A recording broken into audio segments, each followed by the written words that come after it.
সব জায়গা পাগড়ি পরে ঘুরি, মানুষে আমার পাগড়ি দেখে প্রশংসা করবে। আমি মসজিদের ভালো কাজ করে দিছি, টাইলস দিয়ে দিছি, রাস্তাঘাটে চার দোকানে বসে গল্প মারি, এই মসজিদের সব টাইলস আমি দিয়ে দিছি যাতে মানুষে আমারে প্রশংসা করে। নামাজটা সুন্দর করে পড়ি যাতে মানুষে আমারে প্রশংসা করে। আমি তিলাওয়াত সুন্দর করে করি যাতে মানুষে আমার প্রশংসা করে। মানুষের কাছ থেকে প্রশংসা পার লোভ করলি ওই ইবাদতে 5 পয়সারও নেকি থাকে না। এই যুবক পাথরের মধ্যে ইবাদত করেছে, তার নামাজ কেউ দেখে নাই, তার রুকু কেউ দেখে নাই, তার সেজদা কেউ দেখে নাই, তার পাগড়ি কেউ দেখে নাই, তার কোনো কিছু কেউ দেখে নাই, দেখছে একমাত্র জোরে বলেন কে? তাহলে এই যুবকের ইবাদতের মধ্যে কোনো ভেজাল নাই, একেবারে নির্ভেজাল ইখলাসের সাথে ইবাদত, তাও করছে 400 বছর। ঈসা আলাইহিস সালাম আশ্চর্য হয়ে বলেন, ও যুবক, মা ওয়াজাদতা ফি হাযাল হাজার বিইবাদাতিক, তুমি 400 বছর ইবাদত করে পাথরের মধ্যে কি পেয়েছো? আল্লাহ তোমারে নগদে কি দিয়েছে? যুবক বলে, ওয়াজাদতু শাইআ। আমার যুবক, আমার দিক তাকাও, তুমিও ইবাদত করো, আল্লাহ তোমারে দেবে। আল্লাহ শুধু ওই যুবকের আল্লাহ না, আল্লাহ আমাদেরও আল্লাহ। কথা বলেন ঠিক না? আল্লাহ আমাদেরও আল্লাহ। বরঞ্চ ওই যুবক ঈসা নবীর জামানার যুবক হইলে, আর তুমি হইলে মুহাম্মদুর রাসূলুল্লাহর জামানার যুবক, এই নবীর উম্মত, ওই যুবকের চাইতে যুবক এই জামানার যুবকের দাম 1000 গুণ বেশি। নড়াচড়া করবা না, মুখস্থ করো গেল, আর প্রতিজ্ঞা করো আমি ওই রকম যুবক হব ইনশাআল্লাহ। তুমি কি পাইছো রে যুবক? 400 বছর ইবাদত কইরা। যুবক কই 1 নম্বর পেয়েছি, যেদিন আল্লাহ পাক আমাকে এই পাথরের মধ্যে বন্দি করে ফেলেছে, সেদিন এই পাথরটা ছিল মিচমিচে কালো। বন্দি হয়ে গেছি, মালিকের কুদরত আমাকে আটকায় ফেলাইছে, বেরোনোর কোনো পথ নেই। নিজে নিজে বুঝে ফেলেছি, পাথরে যখন আটকায় ফেলাইছে মরণ ছাড়া উপায় নেই। বন্দি হওয়ার পরে দেখি পাথরের ভিতরে আমি পরিমাণ জায়গাটা প্রশস্ত হয়ে গেল। যখন প্রশস্ত হয়ে গেল, শ্বাস নিঃশ্বাস নিচ্ছি, আমি মরি না। চিন্তা করলাম, জায়গাও যখন পাইলাম, মরতেছিও না, বেকার বসে থাকবো কেন, ইবাদত শুরু করে দেই। যখন ইবাদতের প্রস্তুতি নিয়েছি, কে যেন আমার একখান যায় নামাজ পাথরের মধ্যে দিয়ে গেল। বুঝলাম যায় নামাজের উপরে আমাকে নামাজ পড়তে হবে, শুরু করে দিলাম নামাজ। নামাজ পড়ি, দোয়া করি, নামাজ পড়ি, দোয়া করি, করতে করতে করতে করতে আস্তে আস্তে দেখি পাথরটা খালি সাদা হয়। পাথরটা সাদা হয়, হইতে হইতে হইতে হইতে একদিন এমন সাদা হয়ে গেল, যদি আপনারা বাইরের থেকে আমাকে দেখেন না, আমি পাথরের মধ্যে বৈশা দুনিয়ার সব কিছু দেখি। এটাই হলো আমার ইবাদতের প্রথম প্রতিদান, যে ইবাদতের বদৌলতে আল্লাহ পাক এই কালো পাথরকে সাদা কইরা দেছে। 2 নম্বরে দেখে যায় নামাজের কেনিতে আনসিজন বেমৌসুমি তরুতাজা ফল। মা হাদা ইয়া শাবাব, ও যুবক এইটা কি? হাজার রিজকুম মিনাল্লাহ ইয়ারযুকুনি আল্লাহু তাআলা ফি কুল্লি ইয়াউমিন সালাসা মাররা মিনাল জান্নাহ। এইটা হলো আমার ইবাদতের প্রতিদান। প্রতিদিন রব্বুল আলামিন আমার জন্য জান্নাত থেকে একজন ফেরেশতার মাধ্যমে 3 বার এই আনসিজন ফল পাঠাইয়া দেয়। ঈসা আলাইহিস সালাম বিশাল আশ্চর্য, এখন বলতেই বাধ্য হয়েছে, আল্লাহ, এই যুবকের মতো আবেদ মনে হয় দুনিয়ায় আর অতিবাহিত হয় নাই, আর বর্তমানে মনে হয় এত বেশি নেকির মালিক নাই। আমার বিশ্বাস এইরকম নিরঙ্কুশ ফ্রেশ পরিষ্কার পরিচ্ছন্ন ইবাদত করনেওয়ালা মানুষ কিয়ামতের আগে আর জন্ম নেবে না। কাজেই এই যুবকের মতো এত বড় আবেদ আর মনে হয় নাই আর হবে না। আশ্চর্য হয়ে বললেন, আল্লাহ, তোমার দুনিয়ায় কি এত বড় আবেদ আর আছে আর হবে? আল্লাহ পাক জবাব দিলেন, ঈসা, তুমি এই যুবকের ইবাদত আর নেকির পরিমাণের উপর আশ্চর্য হচ্ছ। তোমাকে একটা সুখবর শুনাইয়া দেই, তোমার পরে মিম্বাদি কাসমুহু আহমদ, তোমার পরে একজন নবী আসবে, যেই নবীর নাম হবে আহমদ ও মুহাম্মদুর রাসূলুল্লাহ সাল্লাল্লাহু আলাইহি ওয়াসাল্লাম। ওই নবীর উম্মতের যুবকরা, ওই নবীর উম্মতের যুবতীরা, ওই নবীর উম্মতের বুড়োরা, ওই নবীর উম্মতের বুড়িরা, ওই নবীর উম্মতের কৃষকরা, ওই নবীর উম্মতের শিক্ষিত জনতা, ওই নবীর উম্মতের আলেম পাবলিক, এনিম্যান এভরিবডি, তাদের জন্য আমি প্রত্যেক বছরে একটা রাত বরাদ্দ রেখেছি। রাতটার নাম হলো লাইলাতুল কদর। ওরা যদি 1 রাত জেগে ইবাদত করে, এই যুবক 400 বছর ইবাদত করে যেই পরিমাণ নেকির অধিকারী হয়েছে, তাদেরকে 1 রাত্রে তার চাইতে বেশি নেকি দেওয়া হবে। ঈসা আলাইহিস সালাম। আরে ভাই, যে যা বোঝে সে তা খোঁজে, কতক্ষণ? যে যা বোঝে সে তা খোঁজে। আপনি বিড়ির মজা বোঝেন, বিড়ি কোন জায়গা আছে সে জায়গা খোঁজেন। আমার এই 1 লাখ টাকা দিয়ে যদি কোন হুজুর স্টেজে বসে একটা বিড়ি খানে 1 লাখ টাকা দেবো, সম্ভব? বিড়ি আমি এই জায়গায় 1 টান দেওয়ার সাথে সাথে সারা পৃথিবীতে বিড়ি চলে যাবে। এই জানেন যে টাওয়ারওয়ালারা, এরা ইউটিউবের মাধ্যমে সারা দুনিয়ায় পৌঁছে দেবে নাসির হুজুর বিড়ি খায়। এমনি ওরা যে থাম্বনেল দেয় মাঝে মাঝে, তা দেখলেই লজ্জা করে। আর যদি 1 টান মারিয়ে দেয়, ছবি সহ পাঠায় দেবে, বিড়ি আমি বাড়ি যাওয়ার আগে বিড়ি বাড়ি চলে যাবে। ঠিক না? আমি ওর মজা বুঝি না, বিড়ি আমি খুঁজি না। সাহাবায়ে কিরাম নেকির মজা বোঝে, নেকি কোন জায়গা আছে সেই জায়গা খোঁজে। তাবেঈনরা নেকির মজা বুঝেছে, নেকি কোন জায়গা আছে সে জায়গা খুঁজেছে। নবী রাসূলরা নেকির মজা বুঝেছে, নেকি কোন জায়গা আছে খুঁজেছে। সঙ্গে সঙ্গে ঈসা আলাইহিস সালাতু ওয়াস সালাম এই যুবকের নেকিতে এবং আল্লাহ পাকের দেয় ভবিষ্যৎবাণীতে আশ্চর্য হইয়া বলেন, ও আল্লাহ, তুমি কি আমারে আতাজআলুনি উম্মাতা যালিকান নবী, যেই নবীর উম্মতের এত এত পুরস্কার প্রতিদান, তাদের সামান্য ইবাদতে বস্তা ভরে নেকি দিবা? ও আল্লাহ, আমার একটি সেই নবীর উম্মত বানানো যায়। আল্লাহ পাক খুঁটা দিয়ে বললেন, ইয়া ঈসা জাআলতুকা নাবিয়্যান ওয়া রাসূলা, তোমারে নবী বানাইছি, রসুল বানাইছি। 3 দিন বয়সে জবান খুলে দে, তোমার দ্বারা তোমার মায়ের সতীত্বের সাক্ষ্য দিয়াইছি। দুলনার ভিতরে দুলন্ত অবস্থায় তোমার আগে কেউ কথা বলে নাই। ও ঈসা, তোমাকে 3 দিন বয়সে ইঞ্জিলের মতো বিশাল কিতাব দিয়েছি, তোমাকে 3 দিন বয়সে নবী এবং রসুল বলে ঘোষণা দিয়েছি। এত কিছুতে তুমি খুশি হইতে পারলা না, এরপরে তুমি সেই নবীর উম্মত হইতে চাও কেন? ঈসা আলাইহিস সালাম বলেন, আল্লাহ, যা তুমি দিয়েছো সব কিছুর উপরে আমি অসংখ্য শুকর আদায় করি, কিন্তু রব্বুল আলামিন আমার ইঞ্জিলের ভিতরে কোনো জায়গা লেখা নাই আমি চাই একবার আল্লাহ বললে 2 বার আল্লাহ বলার নেকি দিবা, 1 রাকাত নামাজ পড়লে 2 রাকাতের সওয়াব দিবা, 1 রাত ইবাদত করলে 2 রাত ইবাদতের নেকি দিবা।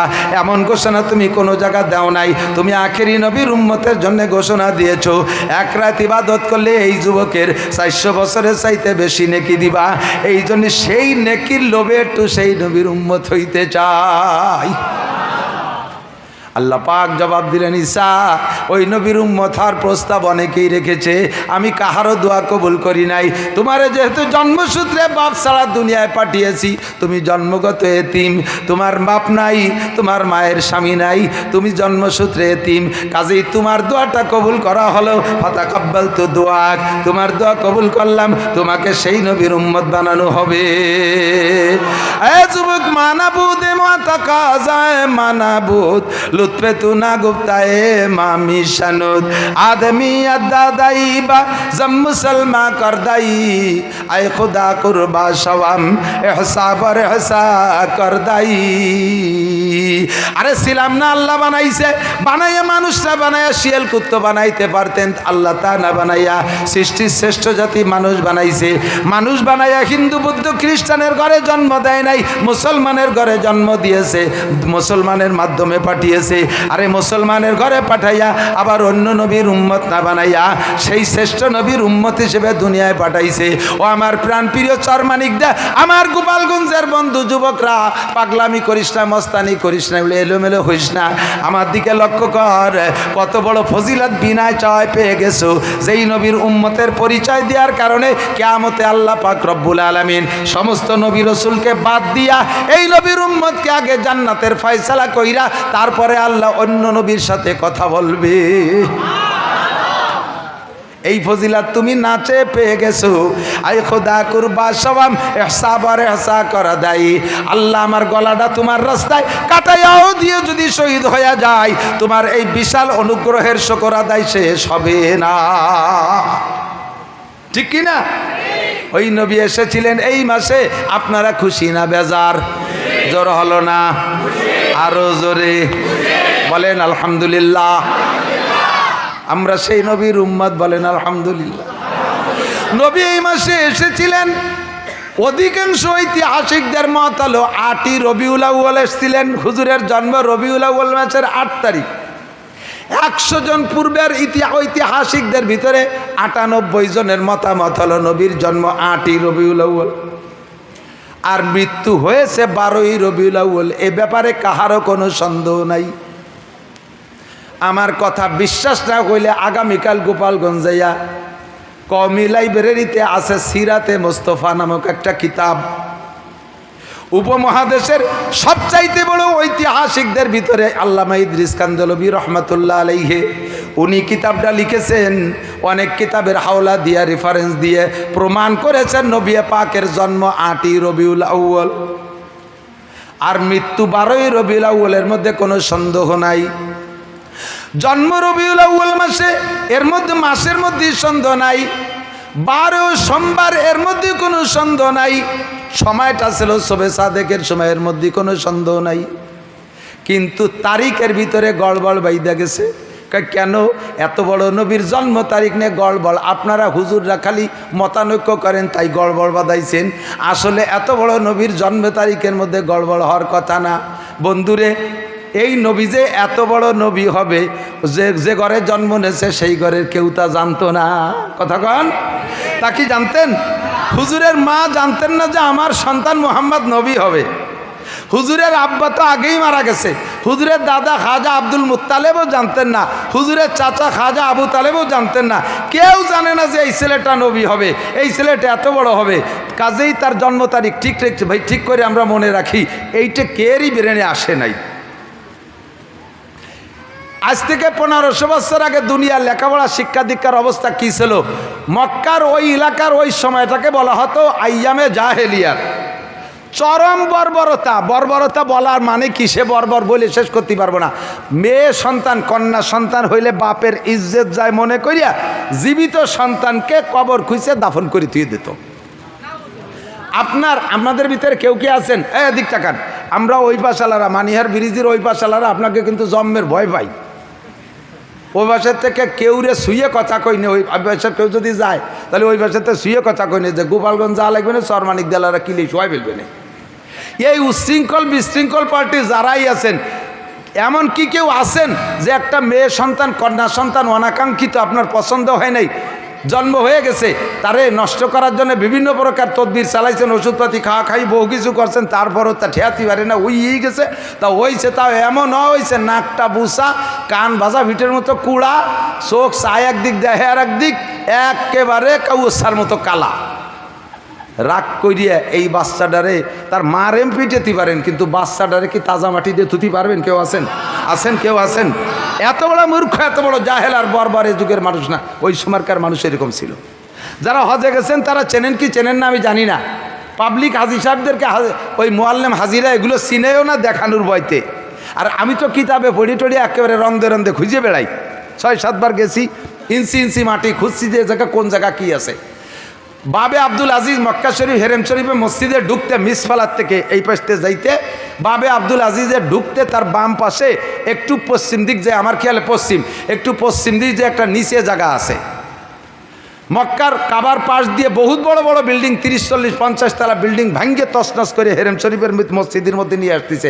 মসজিদের জায়গায় সংকুলন হচ্ছে না, সেই সব জায়গা মসজিদ বানাচ্ছে। অথচ তার প্যাসের ভিতরে এই যে আমাদের এখানে যতটুকু জায়গা না, এই যে ঈদগাটা, এর দ্বিগুণ জায়গা পরিমাণ হবে, এর দ্বিগুণ পরিমাণ জায়গা হবে। এই জায়গাটা আজও খালি পড়ে রয়েছে, নিচে কিচ্ছু করে না। আমি এই রোজার পরে আমার 2 ছেলেরা নিয়ে গেছিলাম উমরায়, তাকে দেখাই নিয়ে আসছি। ভবিষ্যতে তোরা এসে আবারও দেখবি বড় বড় বিল্ডিং ভেঙে মসজিদ বানাচ্ছে, অথচ এই জায়গা কিচ্ছু বানায় না। আমি সৌদি শাহকে জিজ্ঞেস করছি, এই জায়গাটা কি, এখানে কিছু বানায় না কে? কয় যে এ জায়গা কয়েকবার চেষ্টা করা হয়েছে, এখানে কিছু আর কিয়ামত পর্যন্ত করা হবে না। এ জায়গা বিল্ডিং করার জন্য, স্থাপনা করার জন্য পিন বসানো হয়, ওই যে কি বলে, কি machine, piling machine. Piling machine দিয়ে এখানে পিন বসানো হয়, 1 থেকে 1.5 হাত মাটির নিচে যায়। এরপরে যদি প্রেসার দেওয়া হয়, এমন বেগে ধমধম করে শব্দ হয়, পুরো মক্কা শহর কেঁপে ওঠে। এর কারণে এই জায়গা ছেড়ে দেওয়া হয়েছে। এই জায়গা কি, আমরা ইতিহাসে পূর্ব থেকে পড়ে আসছি। এই জায়গা দেহিয়ায় কালবি, ওই যেই সাহাবার রূপ ধরে জিব্রাইল আসতেন হুজুরের কাছে, সাহাবার নাম দেহিয়ায় কালবি। ওই দেহিয়ায় কালবি কাফের থাকাকালে এই জায়গা তার 14টা মেয়েকে জীবিত দাফন করে দিয়েছে। আমি বলে দেই যে দেখবেন, গুনিয়ে দেখবেন 14টার বেশি, 15টা না এবং 13টাও না। ওদের সাথে আমাদের দেশের মতো কবরে এত যত্ন করে না।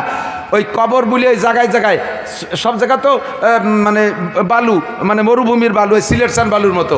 ওই কয় জায়গা 14টা পয়েন্টে একটুক সাইজের ছোট বড় পাথর দিয়ে আলাদা আলাদা করা আছে।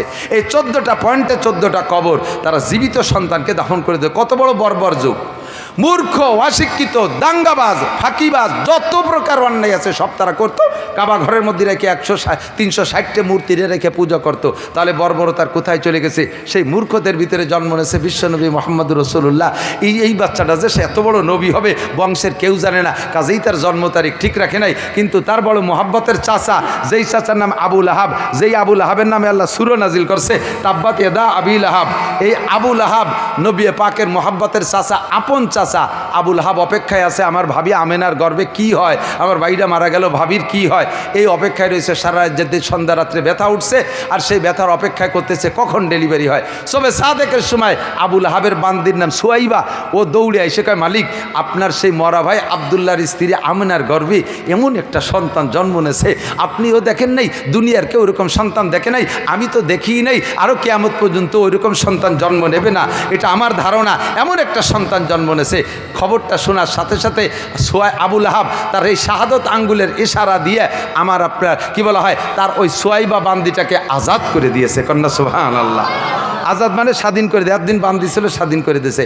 এই প্রতিদানে আবু লাহাব যে এই আঙ্গুলের ইশারা দিয়ে সুয়াইবারে আজাদ করে দিয়েছে বিশ্বনবীর খবর দেওয়ার কারণে, এর কারণে আবু লাহাব চির জাহান্নামী হওয়া সত্ত্বেও প্রত্যেক সোমবারে তার এই শাহাদত আঙ্গুলটাকে আল্লাহ ঠান্ডা করে দেয়, আর সেইটাকে সারাদিন ভরে চষে আর একটু ঠান্ডা পানি পায়, তাইতে সোমবারের দিন তার কলিজাটা একটু ঠান্ডা হয়। জাহান্নামে যাওয়ার পরও আবু লাহাবের প্রত্যেক সোমবারে এই শাহাদত আঙ্গুল ঠান্ডা করে দেওয়া হবে, আর সে পানি চুষে চুষে পান করবে। বলতে চাইছি, সেই দিন থেকে নিয়ে নবীর 40 বছর বয়স পর্যন্ত নবুয়তি পাওয়ার খবরের আগ পর্যন্ত আবু লাহাব প্রত্যেক সোমবারে নবীর জন্মদিবস পালন করত। লাস্টের দিক যাইয়া পুরো কুরাইশদেরকে বলে দিয়েছে, এ কুরাইশরা, আমার ভাতিজা মুহাম্মাদের মতো সন্তান পৃথিবীতে জন্ম নেয় নাই, কাজে আমার ভাতিজার জন্মদিবস উপলক্ষে প্রত্যেক সোমবারে কুরাইশদের প্রত্যেক বাড়িতে সন্ধ্যাকালে সবে সাদেক ফজর পর্যন্ত স্বর্ণের পিয়ালায় বাতি জ্বালাবি, আমার ভাতিজার জন্মদিবস জাস্টে জুলুস করতে হবে। 40 বছর জন্মদিবস পালন করছে যেই লোকটা সবচেয়ে বেশি, তার নাম আবু লাহাব। নাম কি? একটু মস্ক করেন, কি নাম? আবু লাহাব কি রাদিয়াল্লাহু তাআলা আনহু? আবু লাহাব কি সাহাবা? আবু লাহাব জান্নাতি? আবু লাহাব মুসলমান? আবু লাহাব মোমেন? জোরে বলেন কি? কাফের? একটু বলেন কি? আবু লাহাব কি? আবু লাহাব জাহান্নামী? বলেন কি? জাহান্নামী। এই আবু লাহাব কাফের, 40 বছর নবীর জন্মদিবস পালন করে আসছে সোমবারে, তারিখ মনে নাই, সোমবারে জন্মদিবস পালন করছে। নবী যখন 40তম বছর নবুয়তি পাইয়া যাইয়া আবু লাহাবরে ডাকে কয়, কাকাজান পড়ে লা ইলাহা ইল্লাল্লাহ মুহাম্মাদুর রাসূলুল্লাহ, এই কলেমার দাওয়াত দিছে। আবু লাহাব কয়, তাব্বাল্লাকা ইয়া খাসিস আলী হাযা দাওতানা, ধ্বংস হয়ে যা কপাল পোড়া, তোরে 40টা বছর কোলে কায়ে করে রাখছি, এত ভালোবাসছি, 40 বছর তোর জন্মদিবস পালন করছি, স্বর্ণের পিয়ালায় বাতি জ্বালাইছি, তোর চাইতে আমার নিজের সন্তানকেও এত ভালোবাসি নাই, তোরে যত ভালোবাসি। আজকে তুই বাপদাদার ধর্মের মুখে চুনকালি দিয়া নতুন ধর্মের কলেমার দাওয়াত দিচ্ছিস, তুই কপাল পোড়া ধ্বংস হয়ে যা। এই বলে নবী পাককে বৎসনা দিল, বদদুয়া দিল। সঙ্গে সঙ্গে আল্লাহ পাক সূরা লাহাব নাজিল করে দিয়ে কয়, তাব্বাত ইয়াদা আবি লাহাবি ওয়া তাব্বা মা আগনা আনহু মালুহু ওয়া মা কাসাব। আমার মুহাম্মদ ধ্বংস হবে না, আমার মুহাম্মদ ধ্বংস হবে না, ধ্বংস হবে আবু লাহাবের 2টা হাত। তুই একবার বদদুয়া করেছিস আমার নবীকে, আর তোর নামে বদদুয়া চলবে ডেলি লক্ষ লক্ষ বার। ও ভাই আমার প্রাণপ্রিয় বন্ধুরা, গোপালগঞ্জবাসী সাক্ষী দাও, সারা পৃথিবীতে 800 কোটি মানুষের ভিতরে 200 কোটি আছে মুসলমান। 200 কোটি মানুষের ভিতরে ফেলায় ছাড়াইয়া 10 কোটি মানুষ তো ডেলি নামাজ পড়ে কমপক্ষে। কতক্ষণ? 10 কোটি মানুষের ভিতরে লাখখানিক মানুষ তো কমপক্ষে তাব্বাতে তো শুরু তো পড়েই, সারা পৃথিবী জুড়ে। তাহলে ওই একবার নবীকে বদদুয়া দিছে, আর ডেলি আমরা তাব্বাত ইয়াদা সূরা পড়ে লাখ লক্ষ লক্ষবার ওর নামে বদদুয়া পাঠাই। এই আবুল আহাব নবীর জন্মদিবস পালন করছে। নবী কলেমা নবী নবুয়তি পার পরে সাহাবায়ে কেরামকে কলেমা পড়ানোর পরে আর কোনো সাহাবা জন্মদিবস পালন করে নাই, কোনো সাহাবা জন্মদিবস পালন করে নাই। এবার আমি শেষ ফিনিশিং বলে দেই দোস্ত, ধরে নেন নবীর জন্মদিবস 8 তারিখ নয়, 12ই রবিউল আউয়াল, যেটা আমাদের কাছে প্রসিদ্ধ। কথা কি বোঝা যাচ্ছে? ভুল থাকলে ভেঙে নিয়ে যাবেন। 8ই রবিউল বাদ দিলাম, 12ই রবিউল ফিরে গোড়ায় চলে আসলাম। ধরে নেন 12ই রবিউল আউয়াল নবীর জন্ম তারিখ। তো 12ই রবিউল আউয়াল নবীর জন্ম তারিখ, আর নবীর মৃত্যু তারিখও কত? কতক্ষণ কয় তারিখ? 12ই রবিউল আউয়াল। এবার এই দুইটা একই দিনে 12ই রবিউল আউয়াল দুইটা প্রতিদ্বন্দ্বী হয়ে গেছে, জন্মদিবসের ঈদ আর মৃত্যু দিবসের শোক। কথা বলেন ঠিক কি ঠিক না? এখন আপনি কোনটা পালন করবেন আবার একটু বুঝে নেন। আপনার একটা সন্তান, আপনার জীবনের প্রথম সন্তান, একেবারে চাঁদের মতো ফুটফুটে একটা বাচ্চা জন্ম নেছে, নাক টিয়ের ঠোঁটের মতো, ঠোঁট দুটে পানপন কিচ্ছু খায় না, আলতা মাখায় না, কেমন যেন একেবারে লাল টকটকে। এরপরে তার আঙ্গুলগুলো সেরকম, কপালটা সেরকম ফুটফুটে চাঁদের মতো সন্তান। ছেলেটা পাই আপনি আনন্দিত, আপনার পয়সা আছে, ছেলেটা আপনি ধনী মানুষ। এই ছেলের উপলক্ষে বর্তমান বাংলাদেশের সিস্টেম অনুযায়ী তার জন্মদিবস পালন করে না, কেক কাটাকাটি করে না? করছেন। কতদিন করছেন? 24 বছর পর্যন্ত করছেন। এই ছেলেটা জন্ম নিয়েছিল জানুয়ারি মাসের 1 তারিখ। জানুয়ারি মাসের 1 তারিখ, এই জানুয়ারি মাসের 1 তারিখ প্রত্যেক বছর আসলে আপনি কেক কাটেন। 24 বছর বয়সের যুবক সবে মাত্র লেখাপড়া শেষ করে সচিবালয়ে চাকরি পেয়ে গেছে, সচিবালয়ে চাকরি পেয়ে গেছে, চাকরিও পাইছে সে 1 জানুয়ারি। চাকরিও তার যেদিন জন্ম তার সেদিন ডবল খুশিতে কেক কাটাকাটি, আনন্দের আর শেষ নেই। 1 বছর যাইতে না যাইতে 25 বছর বয়সে দাঙ্গা হাঙ্গামা গন্ডগোল ফাসাদ লাগিয়া ওই ছেলেটা সচিবালয় মৃত্যুবরণ করছে। 1 জানুয়ারি, 1 জানুয়ারি তার মৃত্যু হয়ে গেছে। জন্ম হয়েছে 25 বছর আগে 1 জানুয়ারি, 25টা বছর কেক কাটছেন আর আনন্দ করছেন। এই 25 বছরের মাথায় আইসা ওই ছেলেটা 1 জানুয়ারি ইন্তেকাল করলো। এখন থেকে প্রত্যেক বছর কি আপনি ওই ছেলে উপলক্ষে আনন্দের কেক কাটবেন না মৃত্যুর শোক করবেন? কথা কি বুঝছেন আপনি? আর কি আর আনন্দ আছে? ছেলে জন্ম নেওয়াতে যে পরিমাণ খুশি হয়েছিলেন, মৃত্যুতে তার চেয়ে বেশি অখুশি হয়ে গেছেন। এখন আর তার জন্মদিবসের আনন্দের কেক কাটাকাটি থাকে না, এখন শোক হয়। 12ই রবিউল আউয়াল নবী জন্ম নিয়েছিলেন, সে খুশিতে আমরা ছিলাম, 63 বছর আনন্দিত ছিলাম। কিন্তু 12ই রবিউল আউয়াল নবীর ইন্তেকাল করে আমাদের সেই আনন্দকে শেষ করে দিয়ে এতিম করে চলে গেছে। শোকের বস্তা, শোকের পাহাড় আমাদের মাথার পর চেপে দিয়ে চলে গেছে। কাজেই নবীর ইন্তেকালের পর থেকে আর কোনোদিন 12ই রবিউল আউয়াল আমাদের ঈদ আর আনন্দ উদযাপন করা, এটা নবীর মৃত্যু নিয়ে ঠাট্টা করা, নবীর সাথে বেয়াদবি করা ছাড়া আর কিছুই না। কথা বলুন ঠিক কি ঠিক না? আমি কি বুঝতে পারছি? আমার নবী পাক সাল্লাল্লাহু আলাইহি সাল্লামকে এই নবীর উম্মত হওয়ার সুযোগ আল্লাহ তাআলা আমাদেরকে করে দিয়েছেন। বলেন আলহামদুলিল্লাহ।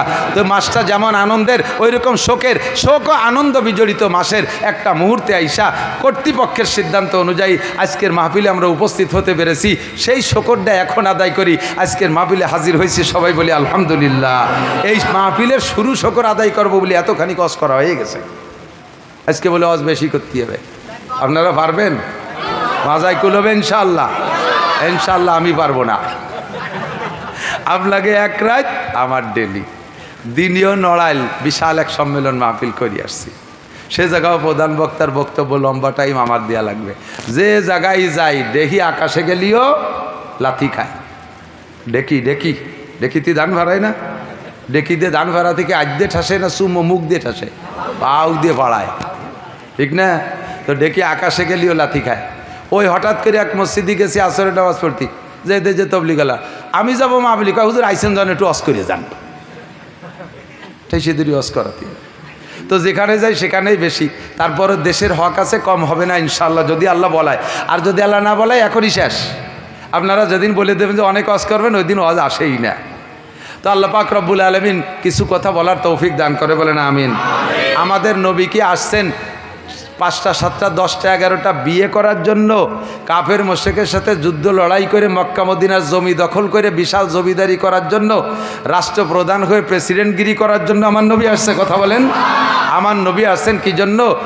নবী আসছে হুদাল্লিল মুত্তাকিন, হুদাল্লিন নাস, মানব জাতি এবং মুত্তাকিন পরহেজগারদের রাহবারি করার জন্য নবী আসছেন রহমাতুল্লিল আলামিন, গোটা জাহানের রহমত স্বরূপ এসেছেন। কথা বলুন ঠিক কি ঠিক না?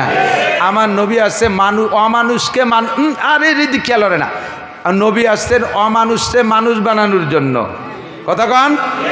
জাহান্নামীকে জান্নাতি বানানোর জন্য, কপাল পোড়াকে কপাল জোড়ানোর জন্য, বেঈমানকে ইমানদার বানানোর জন্য, আল্লাহর শত্রুকে আল্লাহর বন্ধু বানানোর জন্য। ঠিক কি ঠিক না? একটা মডেল, একটা মাপকাঠি, একটা মাপকাঠি হিসেবে, মডেল হিসেবে নবী পাককে পাঠিয়েছেন। সূরা 29 নম্বর পারা, 29 নম্বর পারা, দ্বিতীয় নম্বর সূরা, 29 নম্বর পারা দ্বিতীয় সূরা, সূরার নাম সূরা কলম। যুবক প্রাণপ্রিয় বন্ধু, এদিক তাকাও। এই সূরা কলম নাজিল হয়েছে কোন সময়? একদিন হুজুর বয়ান করতেছিলেন, তো বয়ানের ভিতরে হুজুরের কেমন যেন আজকের বয়ানটা অত রসালুটা। আমি মাঝে মাঝে বলে থাকি, আবারও বলবো, যুবক আমার দিক, একান্ত যুবকদের উদ্দেশ্য বলছি। আর কিছু আজগেড়িয়ে মুরব্বী আছে, আদা বা আদা বুড়োরা তো ইন্টালিজেন্ট বয়ান, এই আদা পাকা আদা কাটা বয়সী আছে, এই এনরাও কিন্তু ভালোই সাইজের উল্টো পাল্টা। বিসমিল্লাহ, সবাই লাভ করতে হবে। হুজুর ওয়াজ করতেছেন, এরকম মাঠ ভরা সাহাবায়ে কেরাম, অজের রস নাই, মুখ শুকনো শুকনো। জিবরাইল এসে কা ফামা বালুকে ইয়া রাসূলুল্লাহ, হুজুর কি হয়েছে আজকে, কথা কিরম কিরম কনকা বাদি বাদি যাচ্ছে। হুজুর বলেন যে ওয়াজ তো করার নিয়ত করছিল আজকে, এরা সাইজে সুদে করলো 2 ঘন্টা ওয়াজ করতে হবে, কিন্তু বইসিও সাইজে গুজে ও যে এক বুড়ো দাও না মাঝখানে, ওই বুড়োর জ্বালায় ওয়াজ করতে পারে। আরে সেই বুড়ো এখানে আসে নাকি, সবাই ভাষা দিকে সেই মাঠের বুড়োর কথা। অভিনয় সুন্দর হলি মনে হয় যেন বাস্তব, ঠিক না? ওই মাঝখানের বুড়োর জ্বালায় ওয়াজ করতে পারতেছি না। তো বুড়ো কি সমস্যা করে? কয় বুড়ো হলো মিস্টার আবু জাহেলের 1 নম্বর PS1। আবু জাহেল সেদিন দারুন নদওয়ায়, কাফেরদের সংসদ ভবনের নাম দারুন নদওয়া। কি নাম? দারুন নদওয়া। এই আবু জাহেল হলো সৌদি আরবের গভর্নর। এই গভর্নর দারুন নদওয়ার ভিতরে কাফেরদেরকে ডাইকা কইছে, ওয়াকালাল্লাযীনা কাফারু লা তাসমাউ লিহাদাল কুরআন ওয়ালগাউ ফীহি লাআল্লাকুম তাগলিবুন। হে কাফেররা, মুহাম্মদ যখন কুরআন পড়বে আর তরজমা তাফসীর করবে, ওর কোরআনের তিলাওয়াত শুনলি যে কোনো কাফের কলেমা ভরিয়ে ফেলে, দিল নরম হয়ে যায়। কাজেই ওর কোরআন শরীফ মানুষের শুনতে দিবা না। ও যখন বয়ান করবে মাঝখানে বসে হই হুল্লা চিল্লে পাল্লা করবা, মুখে মুখে তর্ক করবা, ফাঁসা ফিরে দিয়ে বসে থাকবা, উদ্ভট এলোমেলো শব্দ করবা, তালিও ঠকি যাবে, মুহাম্মদ জিততে পারবে না, তোমরা জিতে যাবা, তোমরা বিজয়ী হবা। লাআল্লাকুম তাগলিবুন। এই হুকুম দিয়েছে আবু জাহাল। এই হুকুমের পর যারা বেশি পালন করছে, যারা ভালো নাম্বার নেছে, যারা A+ পাইছে, তার ভিতরে গোল্ডেন A+ পাইছে ওই বুড়ো। নবী যখনই বয়ান করে মাঝখানে এসে এলোমেলো শব্দ করে, আর এই মুখে মুখে তর্ক করে, গোনো গোনো পেশাব করতে যায়। আসার সময় সাইডে খেজুর বাদাম নিয়ে আসে, সাইডে কদুর বিচি, সিমির বিচি নিয়ে আসে, মাঝখানে বসে বসে ভাষা ফিরে দিয়ে ফুটফুট করে খায়। মতের খিলা বলি, মুহাম্মদ থামো, মুহাম্মদ থামো, কী করছো, রাজনীতি বাদ দাও। এই উল্টো পাল্টা হরে। তো ওই বুড়োর জ্বালা আমি ওয়াজ করতে পারতেছি না। জিবরাইলকে হুজুর তারিফু মান হুয়া, ওরে চেনেন? কয় যা চিনি তো, তো আমার বাপ চাচাদের বয়সী মানুষ, বেশ বয়সী, বুড়ো হয়ে গেছে। কয় যে ওভাবে না, ওর চারিত্রিক দোষ, ওর সমস্যা কোথায় কী কী আছে তা কি জানেন? কয় না, তা জানবো কী করে। তো জিবরাইল সূরা কলম নাজিল করে দিয়ে ওই জায়গায় বসে ওই দিন আবু জাহেল ওই দিন এই লোকটা নবী পাককে বলেন, মুহাম্মদ তুমি পাগল, মুহাম্মদ তুমি উন্মাদ, মুহাম্মদ তুমি কী বলা হয় মাতাল, ইত্যাদি ইত্যাদিকে নবী পাককে গালি দিয়েছে। তো আল্লাহ পাক নবীকে সান্ত্বনা দেওয়ার জন্য সূরাটা নাজিল করেছেন। শুরুতে আমার নবীর প্রশংসা একটু পরে বলবো, আর মাঝখানে যে কদ্দুর যাইয়া ওই লোকটা সম্পর্কে আল্লাহ তাআলা জানান দিচ্ছেন নবী আলাইহিস সালামকে। জিবরাইল বলে, হুজুর ওই লোকটার ব্যক্তি জীবনে 9টা দোষ আছে। কয়টা? মুখস্থ করেন, কয়টা? 9টি দোষ আছে। 9টা বলতে গেলে আমার 9 ঘন্টা লাগবে, অধিক যাব না। আমি একটা দিয়ে বলি, সেটি চলে যাবো জায়গা মতো। এই 9টা দোষের ভিতরে কোরআন শরীফের তর্জমা দেখবেন। আমি আয়াতটা বলে দিলাম, 29 নম্বর পারা, 2 নম্বর সূরা, সূরার নাম সূরা কলম। ওর ভিতরে যায় আয়াতটা মনে রাখবেন। আয়াতটা হলো উতুল্লিম বাদা যালিকা জানিম। তর্জমা হলো ওই লোকের ভিতরে 9টা দোষ আছে, তার ভিতরে একটা দোষ হলো ওইটা হারাম জাদা, যারো সন্তান, জাইরোর বাচ্চা। ওর জন্মের ঠিক নাই। যে কয়টা দোষ ভিতরে থাকলে নবীর সাথে বিয়াদবি করা যায়, আলেমের সাথে বিয়াদবি করা যায়, ধর্মের সাথে বিয়াদবি করা যায়, কোরআনের সাথে বিয়াদবি করা যায়, শরীয়তের সাথে বিয়াদবি করা যায়। মসজিদ দেখলে চোখ টাটায়, মাদ্রাসা দেখলে চোখ টাটায়, কোরআন দেখলে চোখ টাটায়, আলেম দেখলে চোখ টাটায়। যে কয়টা দোষ থাকলে তার ভিতরে সেই 9টা দোষ থাকলে এই সমস্তগুলো খারাপ লাগে। সেই 9টা দোষের ভিতরে 1 নম্বর দোষ, ওই 9টাই ওর মধ্যে আছে। তার ভিতরে 1 নম্বর দোষ হলো ওইটা জারজ সন্তান হারামজাদা, ওর জন্মের মধ্যে দোষ আছে। শুধু এই একাই নয়, কিয়ামত পর্যন্ত আপনার উম্মতের মধ্যে মুসলমানের ঘরে জন্ম নেবে জারজ সন্তান হারামজাদা। তার সিনার আলামত হলো সে এই সমস্ত জায়গায় তার চোখ টাটাবে। ধর্ম ভালো লাগে না, কোরআন ভালো লাগে না, কোরআনের সংবিধান ভালো লাগে না, আলেম ভালো লাগে না, মসজিদ ভালো লাগবে না, মাদ্রাসা ভালো লাগবে না। মুখে তাদের আমরা বলতে না পারলেও প্রমাণ হবে তোমাকে কোরআনের মাপকাঠিতে মেপে ফেলাইছি, তোমার জন্মের মধ্যে দোষ আছে। কথা বলেন ঠিক কি ঠিক না? আমরা যাই করি না করি, আমরা রাজনীতিতে যে দল হই না কেন, ও দোস্ত, আমরা যা রাজনীতি যার যেটা ভালো লাগে সে সেটা করবো। উন্মুক্ত স্বাধীন দেশ, উন্মুক্ত স্বাধীন দেশ। যদি রাজনীতিতে কোনো সাইডে প্রেশার